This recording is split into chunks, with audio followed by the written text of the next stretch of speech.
नमस्कार, मैं Rakesh Kumar, assistant professor भगवान आदिनाथ कॉलेज ललितपुर से।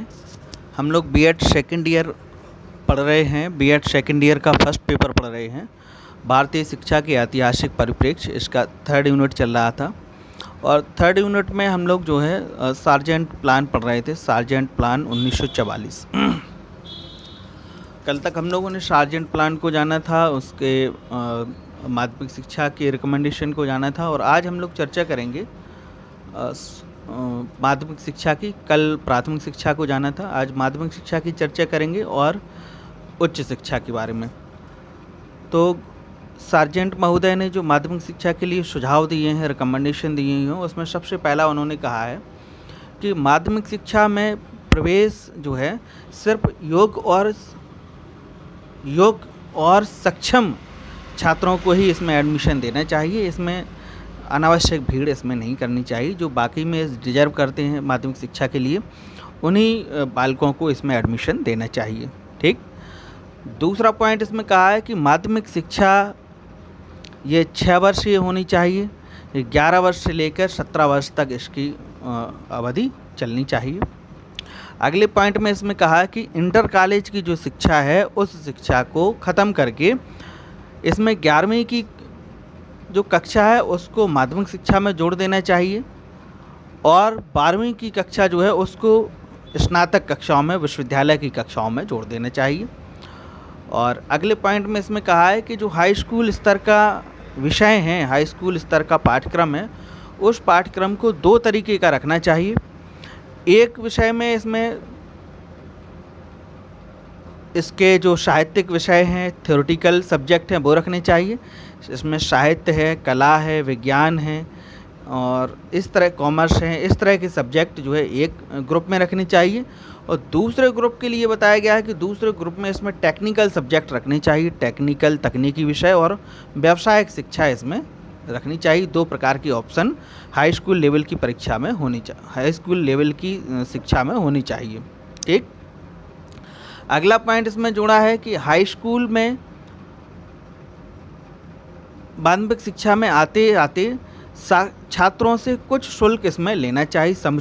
उचित जो शुल्क हो वो लें, लेकिन 50% से अधिक विद्यार्थियों की इसमें निःशुल्क शिक्षा इसमें होनी चाहिए। निःशुल्क शिक्षा का प्रावधान इसमें होना चाहिए।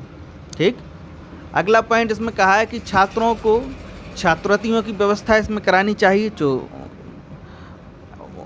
गरीब छात्र हैं, निर्धन छात्र हैं, ऐसे लोगों को स्कॉलरशिप दिलानी चाहिए। अगला पॉइंट इसमें जोड़ा है कि इसमें शिक्षक छात्र का जो अनुपात है वो 1:20 का इसमें होना चाहिए। 20 छात्रों पर 1 शिक्षक की नियुक्ति होनी चाहिए। अगला पॉइंट इसमें रखा गया है कि माध्यमिक शिक्षा में अंग्रेजी विषय को अनिवार्य रूप से रखना चाहिए। अंग्रेजी विषय छात्रों को अनिवार्य रूप में पढ़ाएं, और लेकिन शिक्षा का जो माध्यम है वह माध्यम मातृभाषा ही इसमें रखा जाए। अगला पॉइंट इसमें जोड़ा है कि इसमें बालक और बालिकाओं के लिए कोएड नहीं होना चाहिए। बालकों के लिए अलग विद्यालय होने चाहिए और बालिकाओं के लिए अलग विद्यालय की व्यवस्था होनी चाहिए। ऐसा उन्होंने, देखिए, सीनियर और बेसिक विद्यालयों से ही ये व्यवस्था उन्होंने इसकी बताई है। और अगला पॉइंट, इसका लास्ट पॉइंट बताया है कि माध्यमिक शिक्षा में जो अध्यापन का कार्य कर रहे हैं, जो पढ़ा रहे हैं अध्यापक हैं, उन अध्यापकों को जो सैलरी दी जाए, जो वेतन दिया जाए, वो कैब द्वारा निर्धारित किया जाना चाहिए। कैब जिसकी हम लोगों ने चर्चा कल की थी। कैब जो है central advisory board of education, Hindi में इसको केंद्रीय शिक्षा सलाहकार परिषद कहा जाता है। ये माध्यमिक शिक्षा के लिए सुझाव थे सार्जेंट महोदय के। अब हम लोग चर्चा कर लें उच्च शिक्षा के लिए। उच्च शिक्षा के लिए सार्जेंट महोदय के क्या सुझाव थे, क्या रिकमेंडेशन थी। तो उन्होंने कहा है कि इंटर के बाद 12वीं की कक्षा को विश्वविद्यालय से संबद्ध कर देना चाहिए, डिग्री कोर्स में कर देना चाहिए। और इस तरह से यहाँ से जो स्नातक की कक्षाएं हैं वह 3 वर्षीय कक्षाएं होनी चाहिए। इसके बाद अगला पॉइंट उन्होंने इसमें जोड़ा कि विश्वविद्यालय में जो शिक्षण की प्रक्रिया है वह उसमें जो है नवीन टेक्निक से वहाँ पढ़ाना चाहिए। और छात्र यहाँ पे शोध की विधियों का भी प्रयोग किया जाना चाहिए। ठीक। अगला पॉइंट उच्च शिक्षा के लिए कहा उन्होंने कि उच्च शिक्षा में विद्वान शिक्षकों की भर्ती की जाए। इसमें जो विद्वान व्यक्ति हों उन्हीं को इसमें अध्यापन कार्य का अवसर दिया जाना चाहिए। ठीक। अगला पॉइंट इसमें जोड़ा है कि विश्वविद्यालय स्तर में सुधार करने के लिए एक यूजीसी की स्थापना करनी चाहिए।